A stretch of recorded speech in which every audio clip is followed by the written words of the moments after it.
Hey, what's going on, guys? It's Demetrius Johnson, and you're listening to MMALatestNews.com. It's time to roll, baby.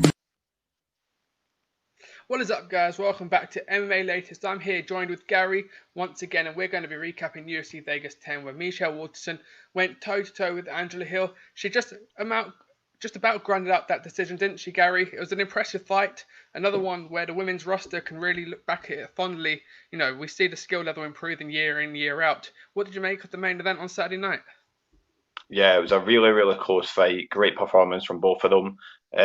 Both showed their skills across the board. Michelle Waterson's hands looked better than we've usually seen her before. She had her distance down a little bit better, managed to implement her grappling. Angela Hill with the great boxing that she's shown for a while, really able to use her sort of ability, use her height and everything. So yeah, brilliant fight from both women. Yeah, definitely. I think, you know, we were mentioning before on the pre-show that the strawweight division is, you know, the best division in the women's roster at the moment. And I think even if we cast our minds back to this year, that's easily probably our third best fight in terms of the women's competition and the women's side of it. But you've got obviously Yoni and JJ versus Zhang for the title, and I'd probably put Rose Namajunas and Jessica Andrade 2 up there. So that's 3 strawweight bouts that are taking the 1, 2, 3 spots in terms of the best events that we've seen this year. So, you know, that division is full of the sharks, full of sharks at the moment, and anyone who steps in there knows that we're going to get a good fight from them. Yeah, actually, that's a really good point. I never really thought of that. Yeah, both the other fights you mentioned were absolutely spectacular fights, whether they were wars or just amazing performances. And yeah, off the top, I can't really think of another fight that I'm saying takes this one. There was good back and forth action for the whole distance. None of them really looked tired either. That's something to point out. Especially Michelle's. I don't know her exact age, but I know she's not that new to fighting. She's been here for a while. She's got 26 fights now. So to come out and be able to have that sort of performance across 5 rounds is really impressive. And as you said, yeah, it just confirms that we were right that the women's strawweight division is delivering these fights. So yeah, good stuff. Definitely, she's 34 years of age, but you know, I think that comes into, you know, the equation where she did look the more experienced of the fighters. She looked like she's been in those sort of situations before. I think Angela Hill quite comfortably dominated the first and second round. She looked very dangerous, putting a lot of damage onto Michelle Waterson, who got a couple cuts, one I believe on her nose and one just above the eye. She got a horrible mouse above the eye at the end of the fight. But from the third round up until the end of the contest, I think Michelle Waterson showed her prowess in terms of, you know, she went 5 rounds with Yoni and Cheshire, former champion. She's been there many a time before. Whereas all the pressure this week was almost going into Angela Hill being the first, you know, African American woman in the UFC to main event. There was a lot of pressure on her and a lot of eyes on her. And I think Michelle Waterson almost, you know, she dealt with the pressure a little bit better, perhaps. Yeah, it could have been something like that. I think it would just be a case of Michelle Waterson is that little bit more well-rounded because she can bring the ground game into it. So once Angela started to think there's going to be some strikes coming at me and we could go to the ground, and Hill couldn't really get up when she was on the ground, so that was a really big game changer of it as well. That once if Waterson just gets that one takedown, Hill's stuck there seemingly for most of the round. So she just has a bit more about her, I think. It's not always the case that the more well-rounded fighter is able to win as long as one person can implement their game plan. But in this case, I think it was definitely a case of keeping Hill guessing, and that's what managed to do it. If you even give it to her, that is, because I did edge Hill across the rounds personally, but just the fight wouldn't have been close if Watson didn't have that extra little bit to her game. Yeah, definitely. I must put out there, you know, the 49-46 scorecard that got read out towards Michelle Waterson was very kind enough either. I do believe it was 3-2, and that was, you know, it could have been given either way on the night. To give it, 4-1 to Waterson is very kind of her, especially when, you know, looking at the fight, two rounds easily went to Hill, and those were the first two. It was just after that, Waterson, you know, took the remaining 3 rounds that they had. Yeah, and you do hear fans scream robbery in these situations because it is always a common case that if someone can win rounds clearly, you feel like there's a stretch for it to come and to give the other person all of the rounds. But if you say the other 3 rounds were close, why can't Hill have got the other 3 rounds or whatever the case is? So yeah, that's fans just love to scream robbery at these situations, but you can theoretically give those 3 rounds to Watterson. So if you can do it, why can't the judges have happened to do it at that moment in time? Yeah, definitely. And I think Angela Hill put a tweet out after the fight. Either it was like a couple hours after, saying that her takedown defense or her wrestling game as a whole is something that she looks and needs to be working on. And just looking there, they're both the same age, 34 years of age, but they seem to be, I want to say, almost in different parts of their career. Obviously, Michelle Waterson, we've known her for a long time. Angela Hill seems to be the fighter that's on the come up recently. Fighting 4 times this year already. She's someone who's had a lot of smoke and a lot of fire behind her this year. Whereas Waterson's almost gone under the radar a bit more. So considering the same age, also you got to say the experience. I was just thinking they're 18 and 8 for Waterson and 12 and 9. So their experience is a little bit different as well. And it's interesting to see where their next steps go, because obviously 34 years of age, many would think, you're coming to that tail end of your career, perhaps. Yeah, and it's interesting. I actually didn't know the ages difference myself there. That's a really interesting point. And even when you look at the records, there is only what, about 5 fights difference or something like that, something along those lines. So it wouldn't seem like it, but there's more of an experience about the whole duration of the game. Michelle Watson's been about the game for so long now. We've all known who she is for quite a while now. We knew who she was before she ever came to the UFC. She's always had our name about her a little bit.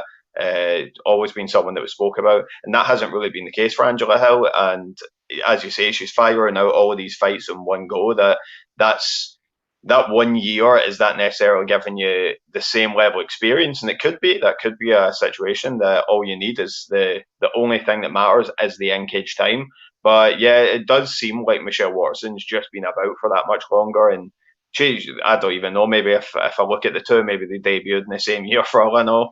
But it definitely seems like Michelle Watson's she's a bit more experienced in the game. She knows a little bit more. She's had her name in these spotlights for such a long time. Whether it was a main event in UFC, it could have been elsewhere as well, Victa, anywhere. So yeah, I think she's just got that more temperament about it. But not to say, as I said, I scored it to Hill in the end. So it's not to say that that experience accounted for anything. I'm not sure. I think that Angela got caught with all this hype. I think the hype's actually only going to make her stronger. And she did look good initially with the ground game. It's just that Watson was quite good at figuring something out. So I don't think there's a lot of negative takeaways for Hill in this one. It's just a case of sharpening up a couple of those little elements, knowing what to look for next time. And yeah, definitely just come back stronger. Yeah, you're thinking, maybe that is something where the in cage time almost hinders her in a way, because you're not in the gym drilling those things, or those techniques that you need to improve on. You're always going into camp, looking at your next opponent and going, right, I need to figure this out, figure this out, figure this out, and then you're going in a 6 to 8 week, potentially 12-week camp. So maybe she takes 6 or 7 months off. Goes, right, I've seen this weakness in my wrestling ability. Let's just drill this for the next 3-4 months, and then book a fight, rather than looking to get back in there in 8 weeks' time. Because she's fought 4 times this year. She is 2-2, and those 2 losses in a row, albeit very close. It's 2 losses on her record that, albeit on another night, would have gone the other way, perhaps. It shows maybe take 6 months out of the game, although she is 34, so she might not have 6 months to take out, perhaps. But just train on your technique where you've seen the weaknesses, perhaps, and then maybe that just irons out, and gets her the wins that have been losses in the past 2 fights. Yeah, that's a really good point. It's not something that you hear too often, of the difference between what's better. Are you training in cage, learning new techniques, learning new stuff, or is it the applicability of actually using it in the fight? So it's hard to say which one is actually better for them. It's something that I guess the fighters just know themselves, and the coaches will probably have to be the ones more important, because the fighter wants to get in the cage and fight. That's all they're interested in. But the coaches just have to know, is that the right idea? Is it right for the fighter? So yeah, it's something I wouldn't have really thought of before. It's a really good point. Definitely. We'll have a quick look into the statistics of the fight. As you say, that takedown in that third round really, swung the bat in her favor. What, on reflection of this, what is your takeaway from this fight? I suppose. Just that maybe Watson has some more about her than maybe thinking. It seems like she got in this rhythm of, she had two things, and I suppose to a small degree it is what she used in this fight. But it seems like in all the other fights she had these kicks from really far away, almost comically so. She was nowhere close to hitting them, and then she has a little bit of a ground game if it comes to it, especially with those judo style throws. But her boxing was a little bit sharper here, so she's showing she's not out of it yet. She might have more things to think about of when she's going to leave her career and stuff like that, but she's definitely not out of it yet. Definitely, before the fight, I did see a couple, people throwing out clips there of their striking in previous fights, and they're being, 3 or 4 inches away from the target, and she seemed to be on the ball in terms of their striking aspect. And some of those side kicks and those front kicks to the faces, you know, on another night she could have got a knockout win on a record, but a split decision win for her, it does put her in good stead. It's her first win, so she bounces off that 2 fight lost skid. She's still in 8th in the rankings, so she's got to be looking up. I put a tweet out on the latest account. Make sure to follow them on Twitter, being like, who's potentially next? Because you see a lot of them. I think it got confirmed at the weekend that Weili Zhang will be facing Rose Namajunas for the title. So that's that matchup gone. Jessica Andrade is obviously moving up to flyweight for the next bout. Tatiana Suarez is still injured. You could give a UNE check again, but I think that fight, it was quite conclusive in that bout. Claudia Gadelia's got a fight coming up. So you're looking down at the Marina Rodriguez's, with all due respect, and Tisha Torres perhaps. You're looking at those sort of names to get her next in the competition perhaps. Yeah, I would say she's probably fighting down next. I don't think the UFC will be specifically confident in her being someone moving forward that is going to be challenging for the titles and stuff like that. So I would imagine they might start looking at some of the other people that they think could benefit off of a fight against her and try and leapfrog her in the division if they can get that win. But as we saw, it's not going to be that easy. They may have tried it with Hill. She's got all that hype behind her right now. Everybody seems to really like her. Great internet game.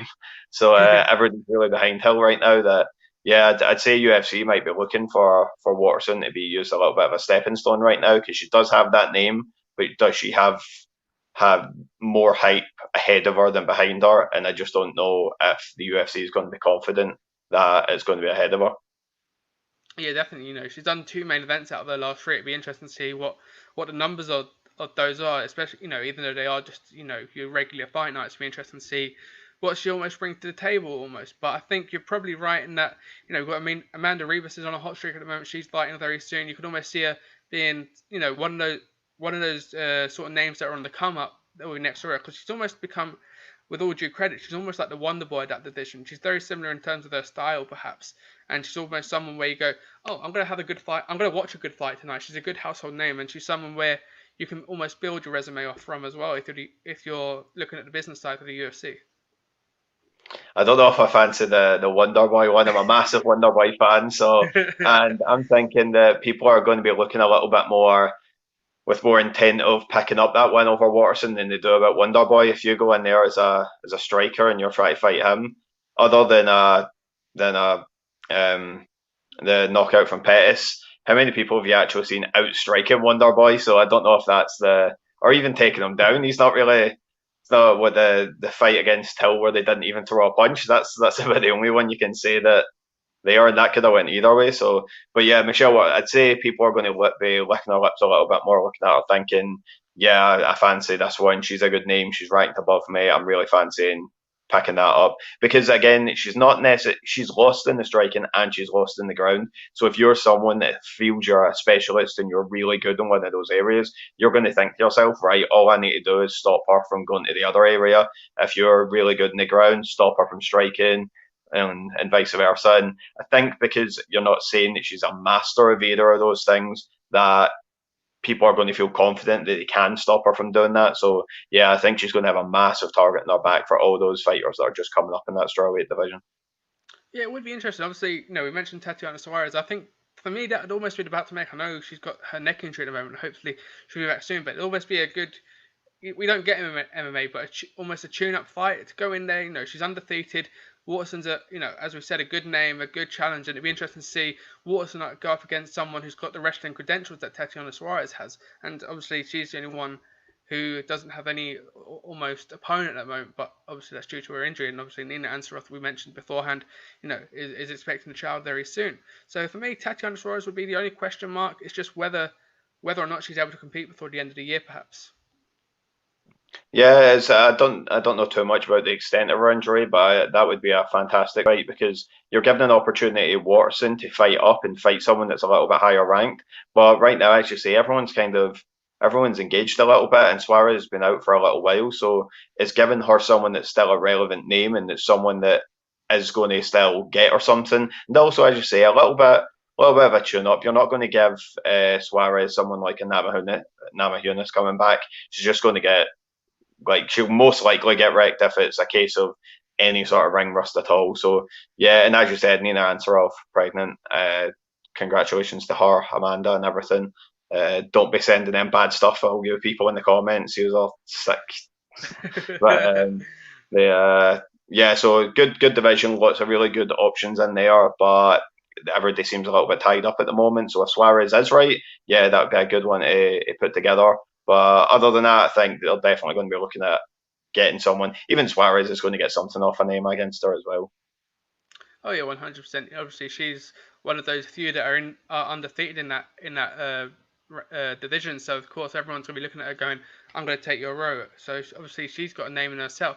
But someone who's almost built a name of themselves this weekend, Ottman Azaitar, 13-0. Boy, was he dangerous! He actually, he drowned Mayaka. He put me in a bit of the mood on Saturday night watching that. The only one that I got wrong, but boy, that was a 90 seconds of hell, wasn't it, for Karma Worthy? What was that? 1,000 he lost off of that? One We can't won't, we believe won't that. push it to it. I We've know all we been could all there. been on the pints after that. Yeah, Zaita just absolutely swarmed them. And as we said beforehand, this was always going to be a complete barn burner. We know how hard Worthy hits. Both guys were just going to absolutely bring it, and Zaita brought it much harder in this one, and Worthy was just absolutely swarmed, completely taken out almost immediately into the fight. 1 minute 33 seconds. You can't do much better than that in a co-main event. Not the biggest name in the world, but now he's on everybody's radar, and everybody's going to be watching out for Ottman Azaitar's next fight. Definitely, he's up to 13-0 now. Karma Worthy, unfortunately, takes his first loss in a good, first loss in the UFC as well, and the first loss since 2017. So he looked good against Luis Pena in his previous fight, but it was watching it was one of those awkward ones because he almost fought fire with fire. You're almost thinking take a couple more steps back and you might be all right, but he started striking at Azaitar, and obviously we've seen how hard Azaitar hits, and maybe it is better almost to run rather than stand there and trade with him. Yeah, it might have been a good option, but then again, we could be saying the complete opposite if it was Worthy that landed. He's a guy with tons of power as well, so it was kind of first man lands is going to take this one, and Azaitar's the one that walks away with the win. But definitely could have been the other way around easily with the type of power these two guys are bringing in. Definitely. We'll take a quick look at the results. As you see there, 1 out of 9 to Karma Worthy, and I'm so glad that one wasn't the one to get the knockout. But Azaitar, 16 out of 22. Not a lot of action in terms of volume, but boy, those 16 strikes did a lot of damage. Yeah, if you want to compress all that action into 1 minute 32 seconds, that's the way to do it. Yeah, it's not bad at all. And obviously, he remained 13-0. Be interesting to see where his next fight is. Obviously, Karma Worthy was one of those that was on the come up, but it's going to be interesting. Obviously, he's one of those few in the lightweight division that is still carrying that undefeated record. So it's not gonna harm him at all, is it, that win? And hopefully next time, it's always awkward being on a co-main event in terms of the situation that we're in. But he might find himself on the pay-per-view in the next couple months. One of those next two in November or December. On the prelims of that pay-per-view, perhaps with the name and the violence that he brings. Yeah, that would be a really good call, especially you got an undefeated fighter who comes out with a knockout like that. That's someone you can immediately start building off of. If he's going to bring that power in the next fight, definitely start using him in some big moments. Stick him maybe. I'd definitely still keep him on the prelims if we're talking a pay-per-view card. But it depends what kind of opponents you can get him. If you can get him someone that's got a name that you just think he can still pull that win off against, then yeah, maybe he's going to be able to creep his way onto a pay-per-view. Yeah, perhaps. Yeah, maybe. I feel with this ESPN deal, it's become a bit of a toss-up now in terms of what's almost better for the fighter. Is it because now I feel it's almost better to be on that last fight on the ESPN prelims rather than the first fight on the pay-per-view, because I feel like the ESPN almost built that as almost like a secondary main event almost. It's that last fight to get all the buyers and all the eyes, into that fight on the night perhaps. But the position of the card it's a weird one to work out, isn't it? Sometimes. Yeah, you actually got a really interesting thing. I think it was on the last Dana White's Contender Series, where one of the guys on that card said that he grew up watching the UFC on Spike TV. And Dana White said when he heard that interview, he immediately phoned Lorenzo Fertitta and said, remember when we put this on Spike TV, we wanted some kids to be watching this and think that's what I want to do for a living. So then he phoned and immediately said, "Someone just said that happened." Can you believe that? That after I was talking about it. So yeah, it's a hard one to say because I think in terms of pay per view, if you want to go to the next level, you want to be on that card with all the eyes and everyone's going to be watching. In terms of the actual fans, because you want to appeal to the mainstay fans, but then you never know who's going to just be watching for the first time. If you're the first time ever watching UFC, you were watching it on a free TV card, or if you've just happened to have ESPN and you see Azaitar with that type of knockout, maybe that's a guy you're now into the sport because of. Yeah, 100%. We've seen it, many a times in the past. We move on now to Roxanne Modafferi versus Andrea Lee. We was going into this one, saying it could have gone either way. It was very close, another split decision on the night. But obviously, your girl Roxanne Modafferi got the job done. Yeah. I'm not too sure how I feel about it because it was a little bit of a weird one to be fair. But I'm such a huge Roxanne Modafferi fan, so I'm still happy she got her hand raised. Maybe not the way I was expecting it to. That was another one I maybe went the other direction on. And I feel like the rounds maybe were a little bit clearer in this one that you're not going to say it's as close a fight. But yeah, she did all right. Managed to get the fight down once or twice. Probably like, at some point she did have her awkward boxing was getting Lee that she was just landing these weird shots that I think Lee was thinking she would be too good to get hit by. But yeah, Lee looked really good as well. Managed to touch her up a bit. If you're going to be fighting on the feet though against Roxanne, I think someone with the sort of striking of Lee wants to be doing more than she did there because that fight didn't go to the ground like Roxanne would have wanted constantly. So Lee has to probably bring a little bit more to mess her up then because Roxanne's someone that gets cut really easy as well. So you can easily start swaying opinions if you've got blood all over the place, whether that's the judges, whether it's just the fans to make them more on your side. And yeah, we did okay. Roxanne managed to have her stuff, but yeah, I would have liked to have seen we get the decision based on the scorecards. But very happy Roxanne did get the decision. Yeah, definitely. Reflecting on that fight, there was a couple of points where Andrea Lee was almost engaging in getting the takedown, just because I guess it was almost the unorthodox favour of Modafferi's boxing it was probably tricking her a little bit because obviously we've seen Modafferi's boxing improve vastly, but again, it's not those elite levels that we see in the flyweight division. So you see it a lot, don't you? A black belt in jiu-jitsu, goes up against a white belt in jiu-jitsu, and because he's not seen that before, and the white belt's a little bit unorthodox, a little bit, he doesn't quite know what he's doing yet because he's not got into the rhythm of the sport. It can throw a little bit of a spanner in the works.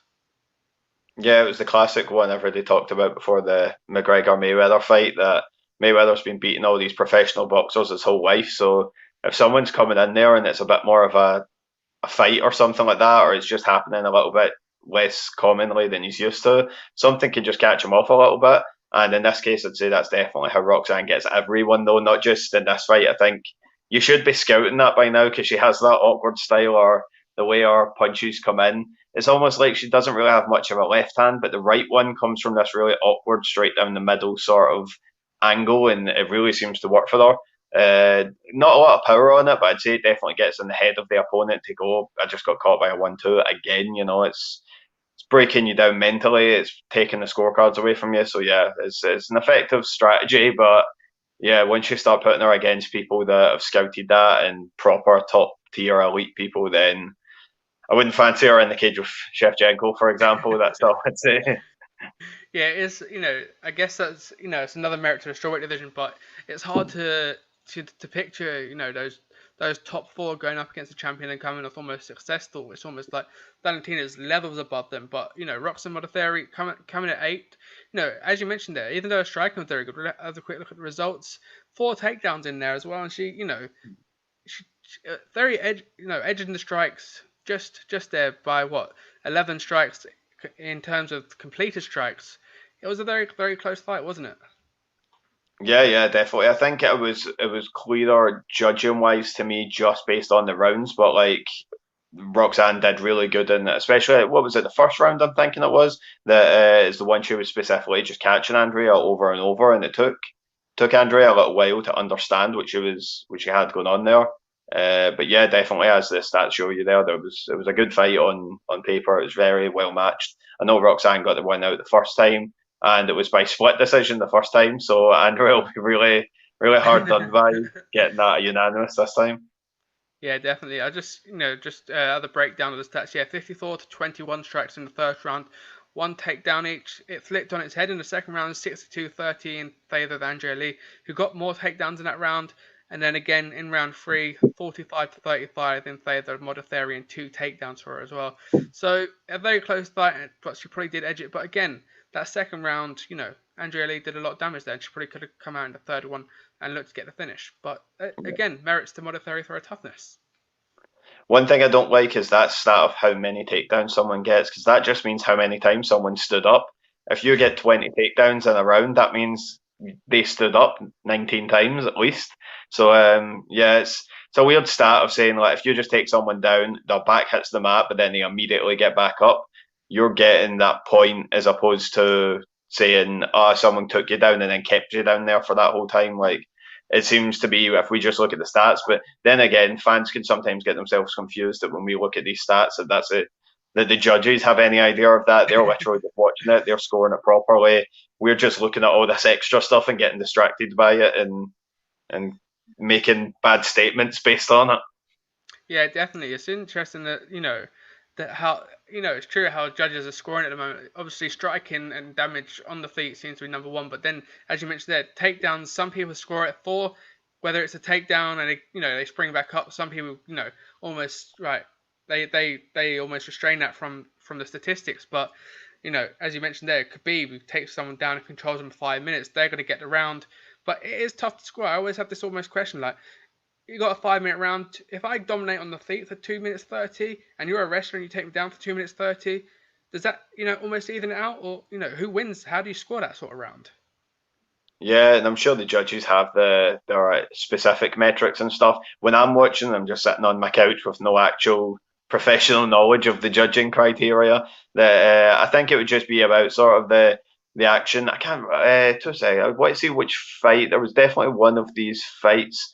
Thinking maybe it was Sajara Eubanks versus Julia Avila that Avila took her down. I'm changing up Avila. I'm going to change that on the fly there. Avila took her down and held her there. But the second that Eubanks reversed the position, and she only had it for like 10 seconds compared to a minute and a half. But as soon as she reversed it, she started landing punches. And I'm thinking straight away, well, only one of those two people actually got any damage into them there. So I think something like that would edge it to Eubanks for me. But again, I'm just a guy who watches it like everyone else. So there's definitely some specific criteria. And if anyone's watching this, don't take my word for any of this.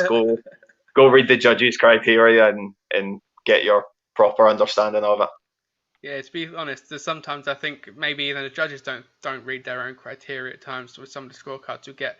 But it was Yeah, more it'll the be referees. subjective. It'll be subjective. If someone says what's a significant strike, I know that they've got an official terminology for that, but you're sitting one side of the cage, that strike's more significant than the other side where you saw the face reaction. So you do have to take it with a grain of salt. And I typically like to give them the benefit of the doubt, anyways. Yeah, it's also interesting in terms of what competition they come from, whether if it's more the boxing, kickboxing style competition, or they've judged jiu-jitsu competitions in the past or wrestling competitions. Because obviously other people, judges are human as well. They're going to have their different, almost their favoritisms and their specialities in terms of where they've come from in their judging careers. So it's interesting to see if you're a wrestling judge, you might give those extra couple points to someone who gets secure the takedown rather than someone who gets 10 more strikes perhaps.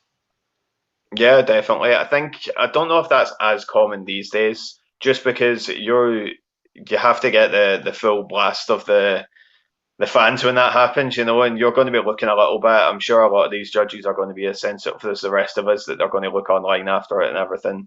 The people that are training them, you've got the likes of Big John, Mark Goddard. There's a lot of these people running their classes, and they're not going to necessarily. The people that are sitting there aren't going to be able to think, oh, I've judged 20 jiu-jitsu tournaments, so I know it. But definitely, it could be some aspect of it. I just think a lot of the time that we are pointing the fingers at them is just because we don't understand what happened, or as we were saying earlier, the fact that three close rounds versus two definite rounds, some people say you can't give those 3 close rounds to the opposite person, but of course you can. You called it a close round for a reason.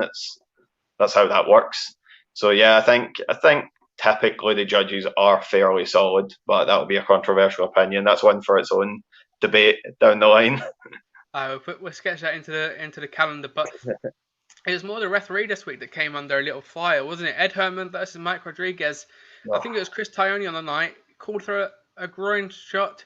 Come back on the replay, it was clearly, it was more of a body strike more than a groin shot. And obviously, poor Chris Tione got the Mazzagatti treatment from Dana White. He didn't have a good night, did he? In terms of that bout, anyway.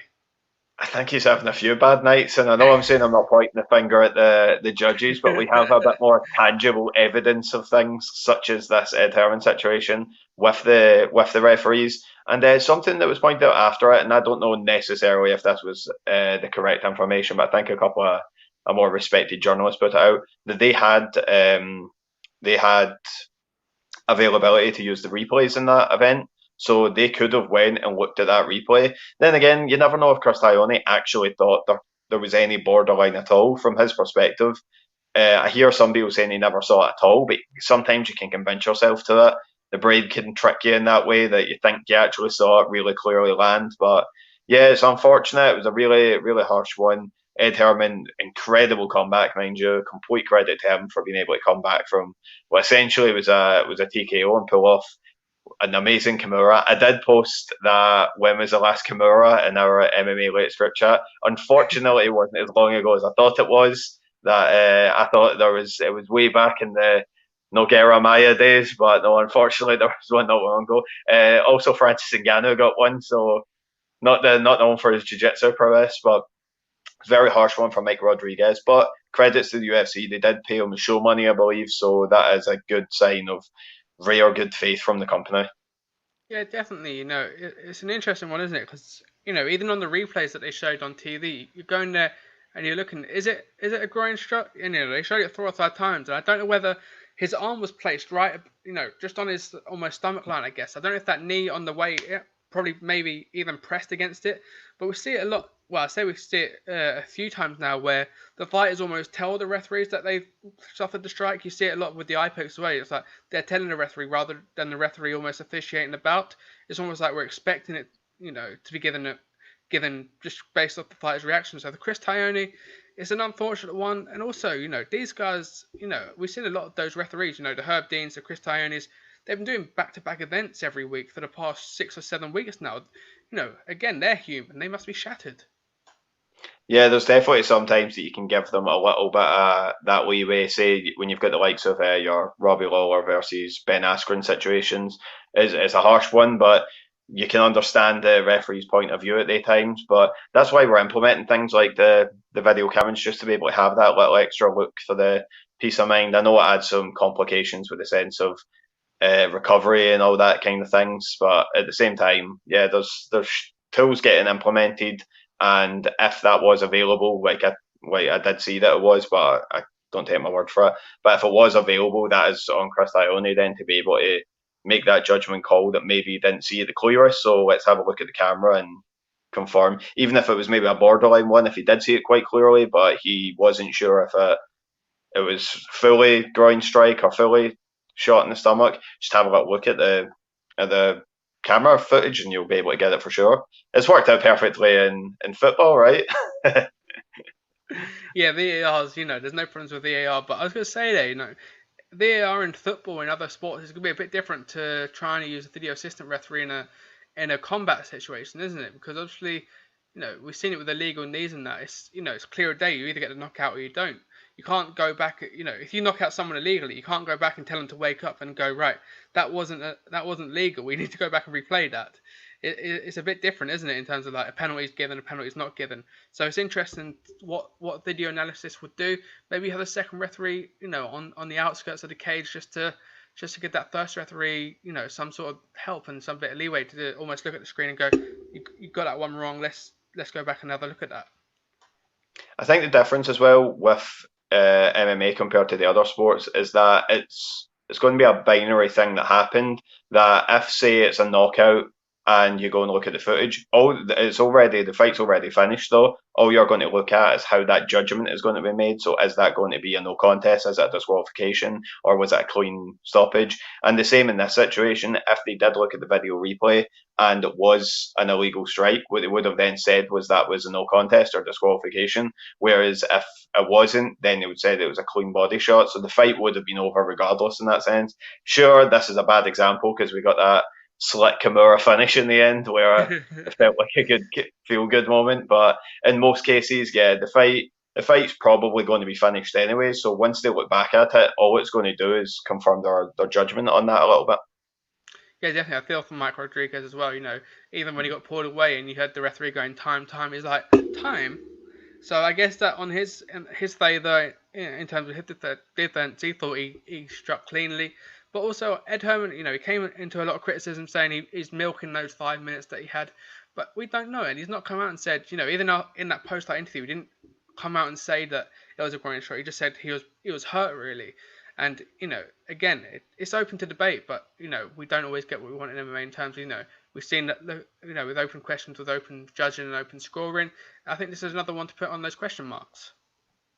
Well, if he was hurt, then he's not really milking the situation. He was TKO'd with a body shot. How quickly do you want him to stand up and get back into a fight? If he could have fought 10 seconds later, he would have. It wouldn't have been a question in the first place because he wouldn't have got the stoppage happened against him.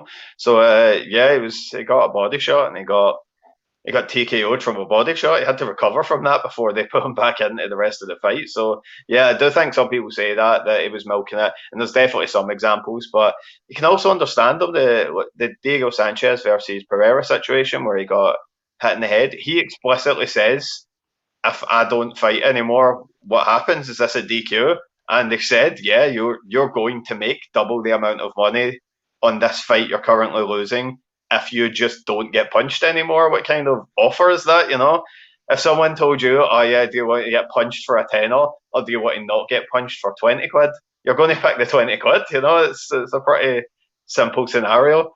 Maybe a little bit less money here than we're talking Diego's on, but yeah, definitely it's you have to understand it from that fighter's perspective. And sure, I think we watch so many tough fighters that sometimes we criticize fighters for not being as exceptional as other ones. There's a good example of when Holly Holm didn't tap out against Miesha Tate when she got submitted. And then the next fight, we saw Conor McGregor tap out to Nate Diaz. So many people are saying, "Oh, what a tapper, he quit in that fight. Look at Holly, she didn't quit." Instead of going, "Holly, that was spectacular, you didn't quit." No one, that's really hard to do. That's a very rare occurrence. We are insulting the person because they did what everyone does. Everyone taps out. It's just every single jiu-jitsu master in the world has been tapped out. So, yeah, it's just a case of we have to accept that, yeah, sure, there's some tough guys in the planet or girls in the planet that are going to get that sort of level of shot into them and go, "No, that wasn't a low blow, I'm going to keep fighting immediately," and then probably get stopped. But not everyone is like that. You can't just immediately criticize them for being human.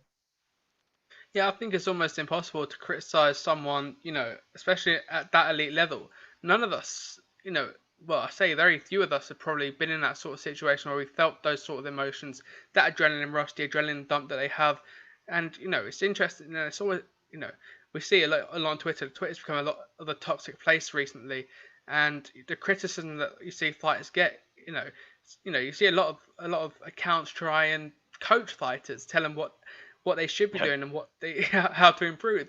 Where they're in the gym every day talking to their team, and getting that feedback in a more legitimate way, perhaps. Yeah, for all you on Twitter, don't tag the fighters. They don't care about what your opinion was. They don't care about your analysis. That I'm sure if they get punched too much, if they don't defend the jab, they go into their gym and a professional coach who has trained hundreds of fighters. They know that. You don't need to tell them that. You can have a conversation. What we're doing, I could say that, "Oh, Ed Herman needs to defend that takedown better," but I'm not telling Ed Herman that. He knows he would have to defend that better, So it's easy to just have a conversation about it and be realistic. But coaching the fighters, they've got coaches. They don't need extra. But yeah, in that instance, he got a big shot.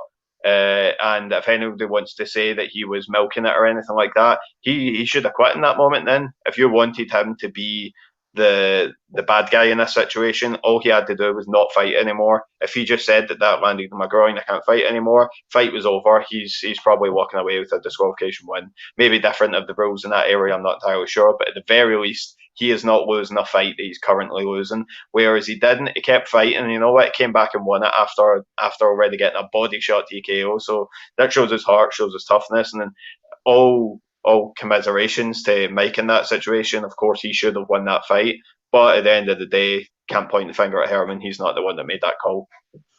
Yeah, definitely. And I think mentioning Diego Sanchez is the perfect one. People criticised him for saying he wasn't able to continue. So it's not okay for him to not quit, but because Ed Herman continues, he's now the bad guy. You can't win either way. And it reminds me back to Anthony Smith got kicked in the head against John Jones in that title fight, and a lot of people were saying you probably should have quit because then you could have come out a light heavyweight champion. It's almost like you're foolish for carrying on now. You can't win either way you decide. Either way, you're going to get some almost criticism coming back towards you. And that's a perfect example of somebody that deserves the credit rather than getting anybody else saying, oh, that person should have fought on. You should give credit to someone like Anthony Smith for being tough enough to say, nah, I don't want to win like that. That should get more praise rather than anybody going, oh, how come Anthony kept fighting but you didn't keep fighting? That means you're not as tough. Yeah, so you should say Anthony is tough rather than saying the person isn't tough. That's just directed towards the praise. These guys are doing some amazing things. These girls are doing incredible things. So yeah, just if they do something even above and beyond that, if they show an extra level of toughness, give them the credit that they're extra tough now. Definitely. We'll have a quick look at the results before we wrap up there. In terms of Ed Herman, 51 strikes, 40 significant, 2 takedowns. I feel sorry for Mike Rodriguez. It's so, unlike, it's not often you see someone with that level of output, that level of damage come out with a loss like that, and especially in recent times. Yeah, and it's a shame because even when the submission happened, it happened from the bottom. And when was the last time you even seen a Kimura land from the bottom like that? So it wasn't even a case that he just got some adrenaline dump and couldn't fight anymore. It was just a case that got caught. And how many times is that going to happen out of 10? Like, it's a very rare occurrence, and even worse than that, it's a very rare occurrence that comes off the back of a very rare second round. So all harsh on him. Hopefully, he can enjoy the fact that he got the money as well, and hopefully no one holds it against him. And I don't think we will. I think anytime if we ever do another preview and Mike Rodriguez is fighting, we're always going to mention this fight being an asterisk on that.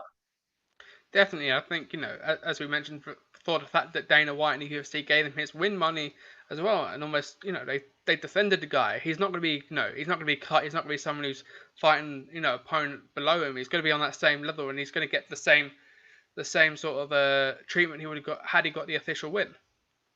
And UFC doesn't like parting with their money, so they obviously felt they owed this guy something. Yeah, 100%. Before we wrap up, who's your fighter of the week? I was split before it because I did feel like the co-main event just had that knockout. It was unexpected with Azaitar, but yeah, the one that I think has to go, just if you add context to it, is the Kevin Croom standing guillotine. Roosevelt Roberts has a lot of hype behind him, and Kevin Croom was I think he was the 4th most experienced guy in this entire card, and yet saw in the prelims, never heard of him. Well, I know the name from somewhere, but I don't know where.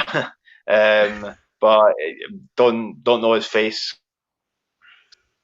to fight like I've ever seen of him, and then he pulls out, he rocks him, and then finishes him. So it's not even just he caught him with one thing, caught him with the both of them. 31 seconds standing guillotine, and I know you're a big fan of that yourself, Mitchell.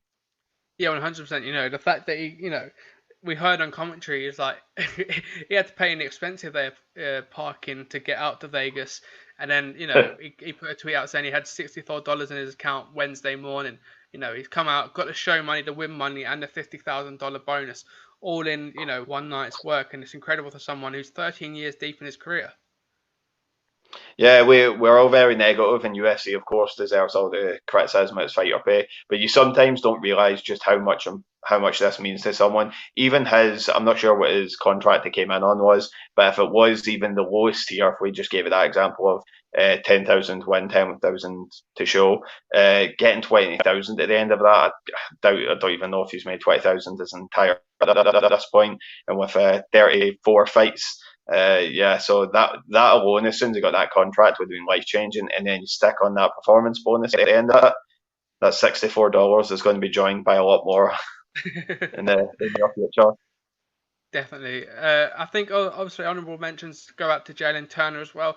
Was meant to fight the week previously, came back and submitted Brock Weather in incredible fashion. And Alexander Romanov, King Kong, as he's, there was some double-handed ground and pound there, which was absolutely vicious. I think he deserves, he's going to be someone to watch out for in that heavyweight division. But I think that's a good place to wrap it up. Gary, where can they find you? Europe _ MMA on Twitter, and I don't really post that on Facebook, just probably probably pictures of me on a night out, so that one's not worth looking. So yeah, Europe _ MMA on Twitter. No worries. Make sure to drop MMA Latest a follow on both Twitter and Instagram. Make sure to hit the subscribe button on this video. Of course, we're heading towards 10k now. We've got UFC, Vegas 11 coming up next week. Colby Covington versus Tyron Woodley, and then we are returning back to UFC Fight Island 253. Adesanya versus Costa. It's probably guaranteed to be fight of the year. But obviously, make sure to hit that subscribe button so you don't miss any of the content that's coming up for those. Of course, we've got interviews coming soon as well. And we'll see you guys on the next video.